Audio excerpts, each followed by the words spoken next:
अस्सलाम वालेकुम dear students. आज का जो हमारा टॉपिक है वो हमारे पास है वेव इक्वेशन।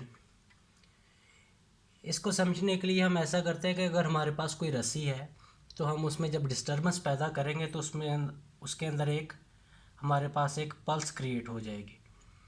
हमें पता है कि जो हमारे पास जो वेव बनेगी उसके अंदर वो कुछ इस तरह की होगी, लेकिन हम क्या करते हैं सिर्फ अपर पार्ट ले लेते हैं जिसको हम क्रस्ट भी कह देते हैं। अब हम क्या करेंगे, इस वेव में हम क्या करते हैं कि हम ये जो हमारे पास पल्स बनी थी दो पॉइंट्स ले लेते हैं ए और बी। जैसा कि हमारे पास इधर ए पॉइंट है और इधर बी पॉइंट है। अब हम क्या करते हैं कि ये जो पॉइंट्स हैं इन पर जो फोर्स एक्ट कर रही हैं वो अलोंग द टेंजेंट है, उसे हम F1 और F2 का नाम दे देते हैं। F1 और F2 का नाम देंगे जब उसको। अब ये फोर्सेस जो हैं अगर हम इनको इनके रेक्टेंगुलर कंपोनेंट्स में रिजॉल्व करते हैं तो हमारे पास हमारे एक्स और वाई कंपोनेंट मिलते हैं, जिसमें जो एक्स की जानब बनता है कंपोनेंट वो हमारे पास कॉस थीटा बनता है और वाई की जानब जो कंपोनेंट बनता है वो हमारे पास है साइन थीटा बनता है। इसी वजह से ये F1 है तो ये इसके रेक्टेंगुलर कंपोनेंट्स है। इधर जो थीटा बनेगा वो थीटा 1 होगा। ये हमारे पास F2 है, इधर जो थीटा बनेगा वो थीटा 2 होगा। इसीलिए इसका जो ये जो एक्स कंपोनेंट है F cos theta F2 cos theta 2 है और ये जो वाई कंपोनेंट है F2 साइन थीटा 2 है। इसी में हम क्या करते हैं, we take points A and B on a pulse. ये पॉइंट हमारे पास ए है, ये बी है इस पल्स के ऊपर। Having mass D M and length D X, जिसका जो मास डी एम है और जो लेंथ है हमारे पास वो डी एक्स है हमारे पास। F1 and F2 are the forces acting along the tangent. F1 हमारे पास इधर को एक्ट कर रही है और F2 acting along the tangent act कर रही है। And are equal in magnitude, ये मैग्नीट्यूड में इक्वल है but have slightly different direction. इसकी डायरेक्शन जो है वो स्लाइटली डिफरेंट है। अब हम क्या करेंगे कि इनके जो रेक्टेंगुलर कंपोनेंट्स हैं हम इसको उसमें रिजॉल्व कर देते हैं। हमें पता है कि हमें एक्स और वाई कंपोनेंट मिल जाते हैं साइन थीटा और कॉस थीटा की शक्ल में। तो स्टूडेंट्स अगर हम अब इसकी नेट फोर्स अगर निकालना चाहें, अगर हम एफ नेट निकालें यानी कि नेट फोर्स जो है वो हमारे पास होगी F2 sine theta 2 minus F1 sine theta 1 के। इसमें हम साइन थीटा वाले कंपोनेंट्स लेते हैं क्योंकि हमारे पास हम करते हैं कि ये हमारे पास अगर एक रस्सी है तो इसमें जो पार्टिकल्स ऑफ द मीडियम है वो वर्टिकली मूव करते हैं, इसलिए हम जो इसके जो वर्टिकल कंपोनेंट्स है वाई वाले कंपोनेंट्स हैं हम उसको ले लेते हैं। अब अगर हम इस जगह पर इसके साथ मल्टीप्लाई और डिवाइड कर दें कॉस थीटा को, हम क्या करेंगे F2।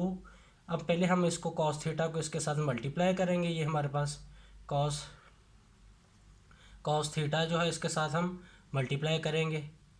कॉस थीटा को मल्टीप्लाई भी करना है और डिवाइड भी करना है। साइन थीटा 2 आ गया कॉस थीटा 2 और ये हमारे पास फिर इधर कॉस थीटा 2। अब हमने कॉस थीटा 2 को इसके साथ मल्टीप्लाई और डिवाइड भी कर दिया, सेम हम इस साइड पर करेंगे। F1 ये हमारे पास आ जाएगा कॉस थीटा 1, ये हमारे पास साइन थीटा 1 और डिवाइडेड बाय ये मल्टीप्लाई कर दिया, फिर हम क्या करेंगे इसको डिवाइड भी करेंगे कॉस थीटा 1 के साथ। अब हमें पता है कि F2 ये हमारे पास आ जाएगा कॉस थीटा 2 और साइन थीटा और कॉस थीटा हमारे पास बराबर होता है टेंजेंट थीटा के, इसलिए इधर हमारे पास ये जो है वो टेन थीटा 2 आ जाएगा माइनस F1 ये हमारे पास कॉस थीटा 1 है इस जगह पर और ये साइन थीटा और कॉस थीटा टेंजेंट थीटा के बराबर होता है, इसलिए टेन थीटा 1 आ जाएगा। अब हम क्या करते हैं कि अगर हम लेट कर लें, अगर हम फ़र्ज़ कर लें कि ये हमारे पास F2 कॉस थीटा 2 और F1 कॉस थीटा 1 जो है हमारे पास F2 कॉस थीटा 2 और माइनस और इज़ इक्वल टू F1 हमारे पास F1 होगा F1 कॉस थीटा जो 1 है ये बराबर है F के। तो हम इस जगह पर जो है F की वैल्यू इस जगह पर और इस जगह पर हम पुट कर देंगे तो हमें क्या मिलेगा। तो स्टूडेंट्स जब हम ये F की वैल्यू हमने कह दिया कि F कॉस थीटा 2 ये वाला और ये F1 कॉस थीटा 1 जो है ये F के बराबर है, अगर ये वैल्यू हम इसमें पुट करेंगे तो हमें F नेट जो फोर्स मिलेगी वो होगी F tan theta 2 minus F tan theta 1। सिर्फ इनकी जगह हमने F को पुट कर देना है। अब हम नेक्स्ट देखते हैं। अब हमें पता है हमारे पास ये क्वेश्चन आ गई, अगर इसमें से हम f जो है वो कॉमन ले लें, ये इस f और इस f को हमने कॉमन ले लिया है, और हमारे पास बचेगा tan θ2 माइनस tan θ1 है। अब ये जो हमारे पास चेंज इन थीटा होगा, ये जो इतनी वैल्यू हो tan θ2 माइनस tan θ1, ये हमारे पास होती है चेंज इन थीटा।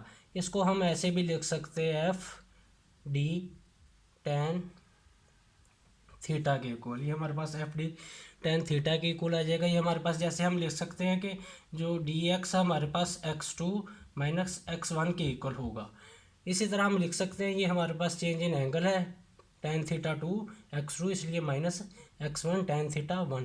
इसी को हम इस फॉर्म में भी लिख सकते हैं, इसलिए हमने इसको इस फॉर्म में लिख दिया है। अब ये हमारे पास एक नेट फोर्स निकल आई है एफ नेट जो है, इसको हम इक्वेशन नंबर 1 का नाम दे देते हैं। दूसरा पता है जो हमें जो फोर्स है न्यूटन सेकंड लॉ के मुताबिक जो है F is equal to M A के बराबर है। लेकिन मैं पहले जैसे बात कर चुका हूँ, ये हमने 2 पॉइंट्स लिए थे, इधर से ए पॉइंट और बी पॉइंट। इसका जो मास था हमने डी एम लिया था, इस वजह से इसका जो मास होगा वो डी एम होगा न्यूटन सेकंड लॉ के अंदर। पहले हम एम ए लेते हैं, F is equal to M A, लेकिन इसके मुताबिक इसका हमने मास जो था वो डी एम लिया था, इसका मास जो है वो डी एम होगा। और ए जो है एक्सेलरेशन अलोंग द वर्टिकल हो रही है, इसलिए इसका वाई कंपोनेंट हम लेंगे डी एम ए वाई। इसको हम इक्वेशन नंबर 2 कह देते हैं। अब हम क्या करेंगे कि सिंपली जो इक्वेशन 1 है और इक्वेशन 2 जो है इसको हम कंपेयर कर लेंगे। Compare equation 1 and 2। जब हम इक्वेशन 1 और इक्वेशन 2 को कंपेयर करेंगे तो हमें क्या मिलेगा, हम लिख लेते हैं एफ डी tan थीटा, ये हमारे पास इक्वेशन नंबर 1 आई थी, और equation number 2 D M A और इसका वाई कंपोनेंट। अब हमने क्या करना है कि इधर से जो डी एम है इसकी वैल्यू निकालनी है। हम पहले पढ़ चुके हैं जो हमारे पास लीनियर मास जो थी, डेंसिटी थी, म्यू इज इक्वल टू हमारे पास थी D M over D x.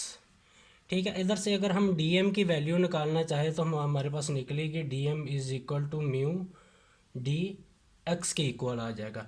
इधर हम क्या करेंगे, हम करेंगे कि एफ डी tan थीटा जो है, F D tan theta is equal to D M की जगह हम इधर म्यू डी एक्स की वैल्यू पुट कर देंगे, म्यू डी एक्स, यानी कि इधर हमारे पास ये हमारे पास होगा लीनियर मास जो डेंसिटी है और डी एक्स।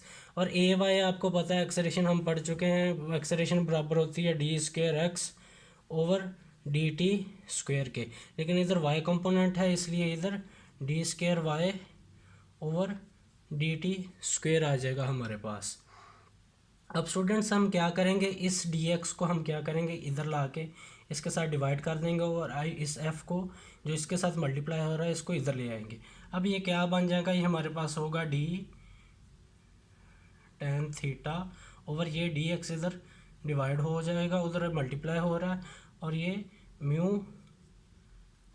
ओवर ये एफ जो इसके साथ मल्टीप्लाई हो रहा है इधर आके डिवाइड हो जाएगा। Mu over F is equal to D square Y over D T square इसके इक्वल आ जाएगा। तो स्टूडेंट्स हमारे पास वैल्यूज़ आई थी D tan theta over D X is equal to mu over F D square Y over D T square. अब हमें पता है tan थीटा हमारे पास होता है sine theta over cos theta के। क्या इसकी जगह हम अगर हमें पता है साइन थीटा जो है वो वाई कंपोनेंट होता है डी वाई वाला, और कॉस थीटा डी एक्स वाला कंपोनेंट होता है।